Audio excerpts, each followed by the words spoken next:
Views today की तरफ से सभी दर्शकों को नव वर्ष की शुभकामनाएं। आपका ये साल शुभ रहे और बेहतर रहे। हालांकि जिस तरह से लगातार ये पिछला साल कई घटनाक्रम को लेकर रहा, उसको देखते हुए अब ये उम्मीद की जा रही है कि अगला जो साल है वो बेहतर रहे। लेकिन इस बीच में अब जिस तरह से आतंकवादी घटनाएं पूरे काफी इस साल पिछले साल जो है जम्मू कश्मीर में रही हैं, उनको देखते हुए पुलिस ने कई तरह के कदम अब उठाए हैं। अब इन आतंकी घटनाओं की पर नकेल कसने के लिए, इन आतंकियों पर और खास करके जो नशा तस्कर हैं, स्मगलर हैं, नारकोटिक स्मगलर हैं, उनके खिलाफ नकेल कसने के लिए जम्मू कश्मीर पुलिस ने अब इनाम की घोषणा की है, ताकि आम लोगों की मदद ली जा सके और आम लोगों के सहयोग से, उनकी जानकारी से इन आतंकियों पर और नशा तस्करों पर नकेल कसी जा सके। इसको लेकर जम्मू कश्मीर पुलिस ने इनाम की घोषणा की है और ये इनाम जो है 1 लाख से लेके 12.5 लाख रुपए के बीच में होगा। अलग अलग तरह की जानकारी के लिए अलग अलग जो है इनाम राशि इनाम के तौर पर जो है दी जाएगी। इसके बारे में जम्मू कश्मीर पुलिस ने घोषणा की है, ताकि आम जनता को भी जो है इनका सहयोग मिले और उनको इन्वॉल्व किया जाए जानकारी के लिए, ताकि वही सबसे इम्पॉर्टेंट है कि आम जनता भी इन लोगों के खिलाफ अपनी लड़ाई लड़े और इन आतंकवादियों और नशा तस्करों के खिलाफ जो है कड़ी कार्रवाई की जा सके।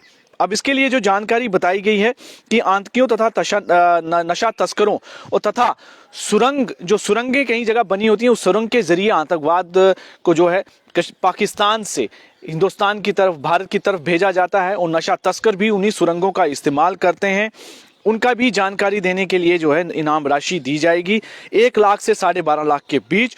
और पुलिस प्रशासन का मानना है कि नागरिकों को जो सूचना दिए जाने से इन पर कड़ी से कड़ी कार्रवाई होगी।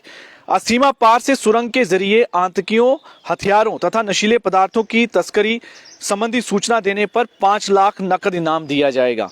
यानी कि जो व्यक्ति आतंकियों के खिलाफ जो नशा स्मगलर हैं, यानी कि नारकोटिक स्मगलर हैं, और साथ में जो यहाँ पर सप्लाई करते हैं, उनके खिलाफ सूचना जब देने पर 5 लाख रुपए का इनाम होगा।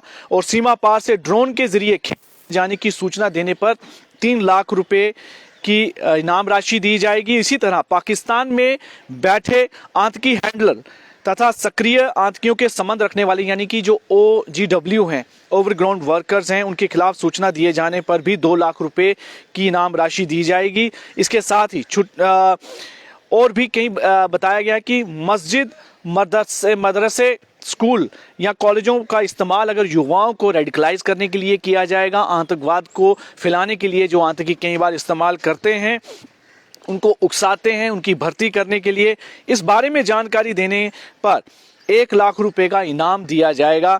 ये घोषणाएं जो हैं कुछ अलग अलग तरह की जानकारी के लिए की गई हैं। और आतंकियों के बारे में जानकारी देने पर 2 से लेकर 12.5 लाख रुपए का इनाम दिया जाएगा। अब ये 2 से लेकर 12.5 लाख रुपए का इनाम है, इसे भी कैटेगरी के हिसाब से रखा गया है कि किस तरह का आतंकवादी है, वो कितना बड़ा आतंकवादी है। कई बार एरिया कमांडर होते हैं, कई बार जो शुरुआत अभी जिन्होंने की होती है वो होते हैं, कई फॉरेनर होते हैं, कोई लोकल होते हैं, अलग अलग तरह की कैटेगरी होती है। इस कैटेगरी के हिसाब से ये जो है इनाम जो है उसको निर्धारित किया गया है और उस हिसाब से जो है ये इनाम दिया जाएगा। और जो भी जानकारी, किसी भी तरह की जानकारी, चाहे नशाखोरों के बारे में या नशा तस्करों के बारे में, हथियार देने वाले लोग जो भेजते हैं, सप्लाई करने वाले, या आतंकियों के बारे में जानकारी दीजिए, उनका नाम, पता, हर तरह की जानकारी गुप्त रखी जाएगी। ये पुलिस ने इसको सुनिश्चित किया है कि इस बात का पूरा जाएगा कि उनकी जानकारी गोपनीय रहे और किसी तरह भी वो जानकारी बाहर ना आए। लेकिन आम जनता से अब सहयोग मांगा गया है कि उनको भी खुलकर अब जो है अपनी जानकारी देनी होगी, ताकि बढ़ते हुए इन आतंकवादी घटनाओं के साथ जो जिस तरह की चीजें हो रही हैं, नशाखोरी काफ़ी बढ़ रही है, नशा तस्कर बिल्कुल एक्टिव हैं, हर पूरे जम्मू कश्मीर में इस समय एक्टिव हैं, उनके खिलाफ कार्रवाई करने की ये एक मुहिम छेड़ी है। और इस मुहिम में अब आम जनता का साथ लिया जा रहा है, ताकि इन पर नकेल कसी जा सके। और इनाम राशि घोषित की गई है 1 लाख से 12.5 लाख रुपए के बीच। अलग अलग तरह की जानकारी के लिए अलग अलग इनाम राशि रखी गई है और उम्मीद की जा रही है कि आम जनता का सहयोग जो है अब जरूर मिलेगा।